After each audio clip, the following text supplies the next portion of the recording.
कराची में फिर तूफान का खतरा मंडलाने लगा। आइंदा 24 घंटे में क्या होगा, बड़ी पेशगोई। शहर कायद में मौसम के तेवर डराने लगे। समुद्री तूफान ने खतरे की घंटी बजा दी। बादल बरसे तो सब कुछ आउट ऑफ कंट्रोल हो गया। फ्लाइट ऑपरेशन भी रुक गया। आइंदा 24 घंटे में मौसम कैसा रहेगा, मौसम का हाल बताने वालों ने पेशगोई कर दी। कराची के जनूब मशरिक में हवा का कम दबाव मौजूद, बादल फिर बरस सकते हैं। तीसरा ट्रॉपिकल साइक्लोन अलर्ट जारी कर दिया गया, तैयारी कर लें।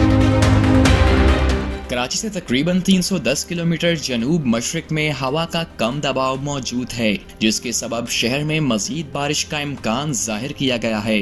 मौसम का हाल बताने वालों का कहना है कि शुमाल मशरकी बहीरा अरब में अगले 12 घंटे के दौरान मजीद शिद्दत इख्तियार करेगा। इब्तदाई तौर पर मगरिब और जनूब मगरिब की समत बढ़ेगा। सिस्टम के ज़ेरे असर थर पारकर, उमरकोट, सांगड़, मीरपुर खास, हैदराबाद, ठट्ठा, सजावल, टुंडू वाला यार, मिटियारी और कराची डिवीजन में आंधी और गरज चमक के साथ हल्की सी दरमियानी शिद्दत की बारिश का इम्कान है। महकमा मौसमियात के मुताबिक समुद्री हालात 45 से 55 किलोमीटर फी घंटा की रफ्तार से चलने वाली हवाओं के साथ नाहमवार रहने का इम्कान है। सिंध के माहीगीरों को हदायत की गई है कि वो 3 अक्टूबर तक गहरे समंदर में ना जाएं। Cyclone warning centre Karachi system की निगरानी कर रहा है और इसी के मुताबिक अपडेट जारी करेगा। उधर शहर कायद में होने वाली बारिश के बायस कराची एयरपोर्ट का फ्लाइट ऑपरेशन मुतासिर हुआ।